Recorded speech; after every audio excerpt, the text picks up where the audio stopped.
Hello and welcome everyone, this is Minu at AngloLink. Today we're going to look at two modal verbs and a semi-modal verb that are often confused with each other. These are should, must and have to. We'll have a brief look at their formulation and then we'll look at their usage and differences. And we'll finish this lesson with a gap-filling exercise. By the end of this video, you should have a good idea of the differences between these three verbs. Today's prize draw is a free Premium Plus membership to our website. This level of membership gives you access to all the online exercises, plus the recording of these so you can practice your pronunciation and fluency as well.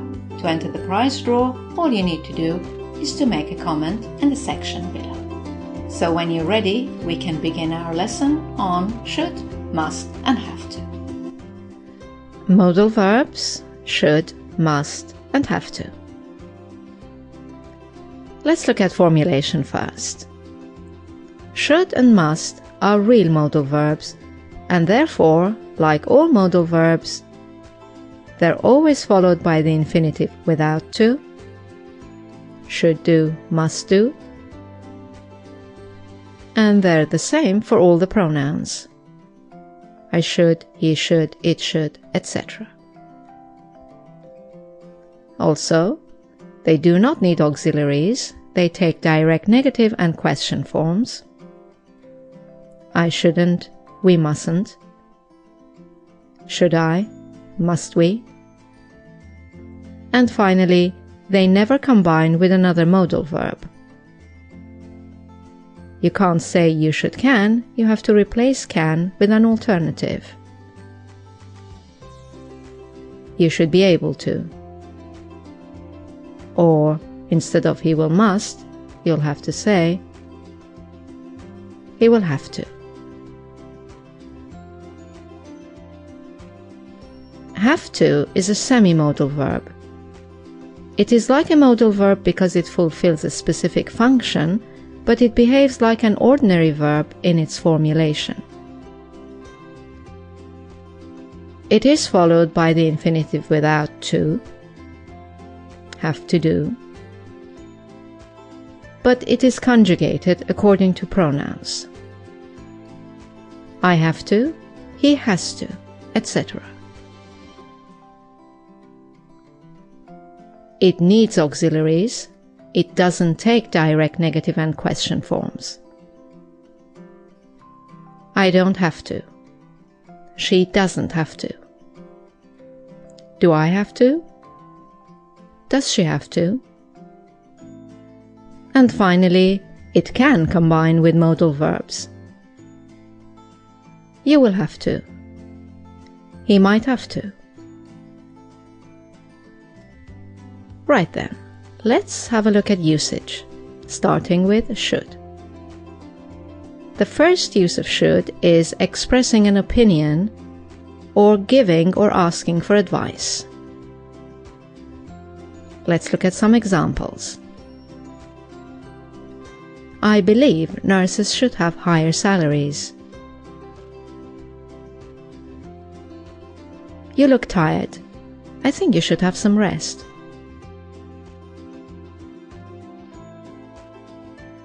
He shouldn't make a rushed decision.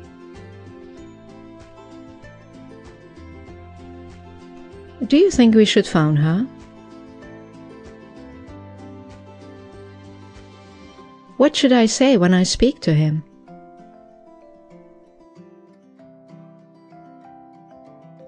The second usage of should is expressing an expectation. For example, he should arrive any minute. He shouldn't be long now. He should have arrived by now. And the third usage of should is expressing a regret about a past action. For example, you should have been more careful. I shouldn't have said that.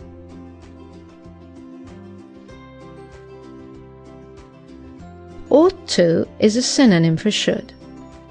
It generally sounds more formal than should and is less commonly used, particularly in the question form. So you could say, you ought to have some rest. He oughtn't to make a rushed decision. I oughtn't to have said that. But it would be uncommon to say, ought we to phone her?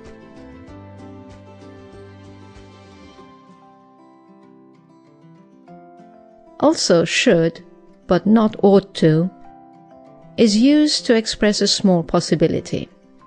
For example, if I should ever go back there, I will not make the same mistake again. Or, should you need any further assistance, do not hesitate to contact me. This is a common formula in formal writing. Right then, let's move on to must. The first usage is expressing a necessity felt by the speaker. We use must for the present and future tenses. For example, he is very ill. You must call the doctor now. We must not lose the match tomorrow, or we will be out of the tournament.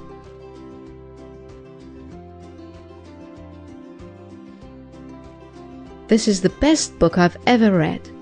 You must read it too. You mustn't hesitate to call me if you need help. Looking at the second usage of must, it is expressing a prohibition, once again in the present or future tenses. You must not use your mobile devices during takeoff. You must not be late for your interview tomorrow.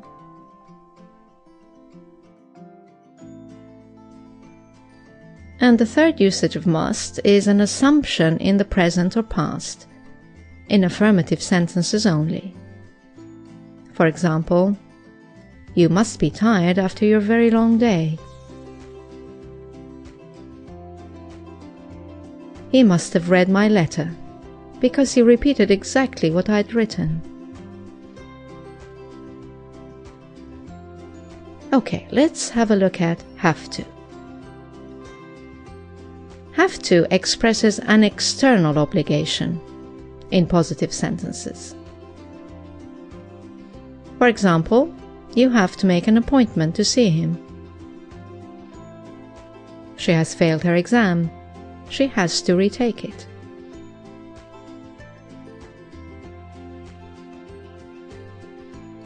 The second usage is expressing a necessity or obligation in the past.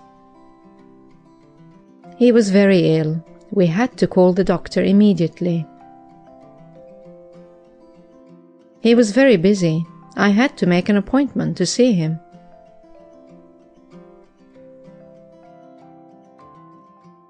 Finally, have to removes a necessity or an obligation in all the tenses, present, past, and future. He feels much better now. You don't have to call a doctor. I didn't have to make an appointment to see him. She has passed her exam. She won't have to retake it.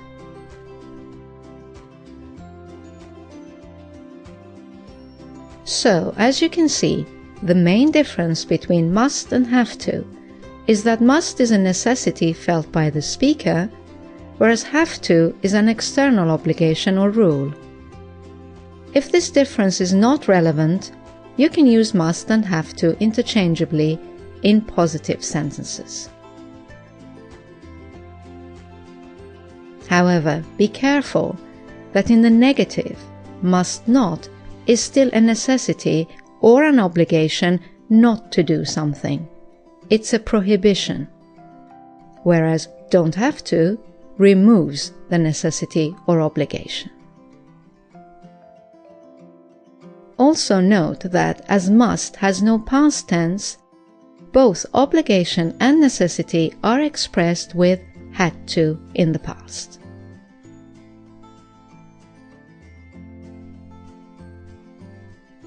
You may have also come across the expression need to. Need to is a softer alternative to both must and have to. For example, you could say, I must finish this tonight because I want to take tomorrow off.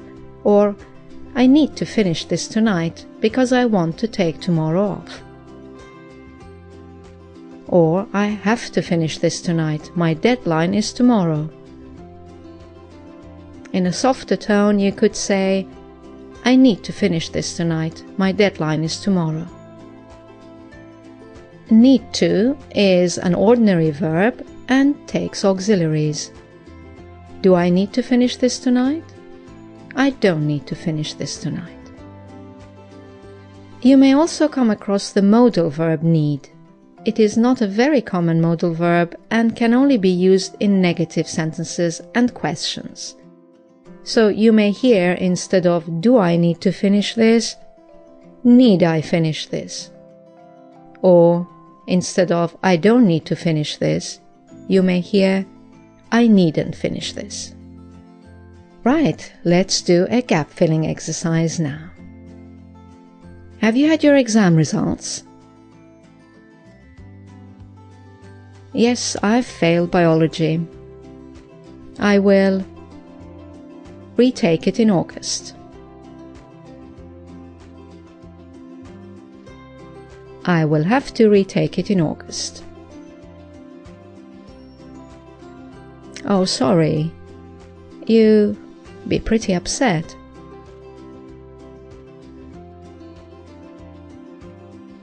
You must be pretty upset. What about physics? I've passed that, but with a very low mark. My teacher thinks I retake that too.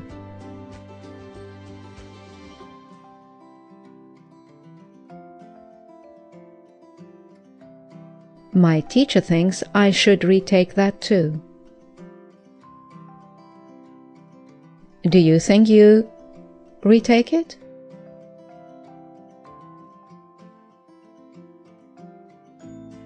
Do you think you should retake it? No, I strongly feel that I focus on biology.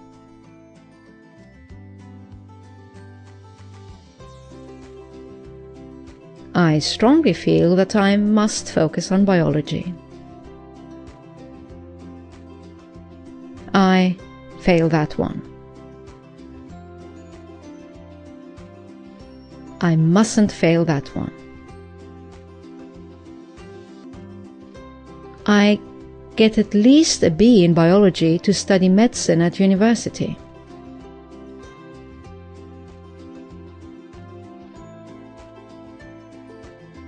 I have to get at least a B in biology to study medicine at university. Did you fail biology last year as well? No, I passed it last year. I have passed it this year too.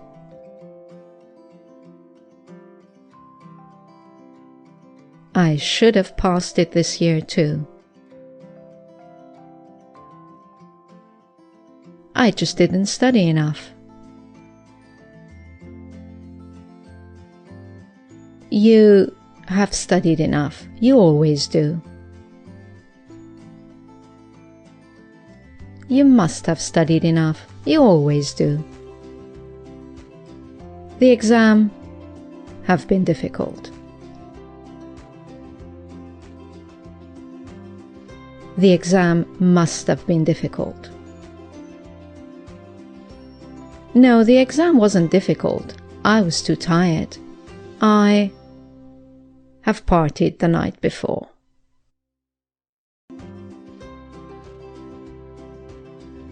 I shouldn't have partied the night before.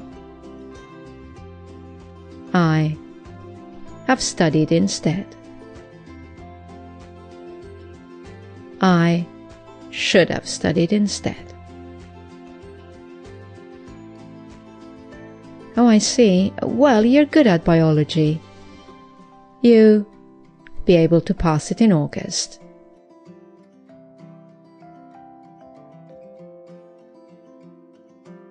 You should be able to pass it in August.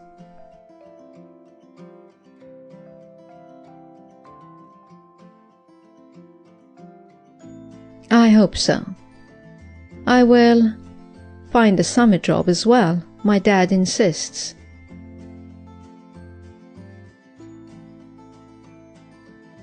I will have to find a summer job as well. Did you have a summer job last year? No, I didn't work last summer. I didn't have to work last summer. I had some savings then. What happened to your savings?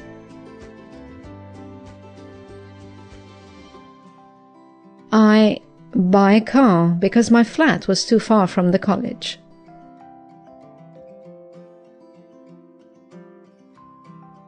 I had to buy a car. Well, good luck with your retake. You let me know how it went.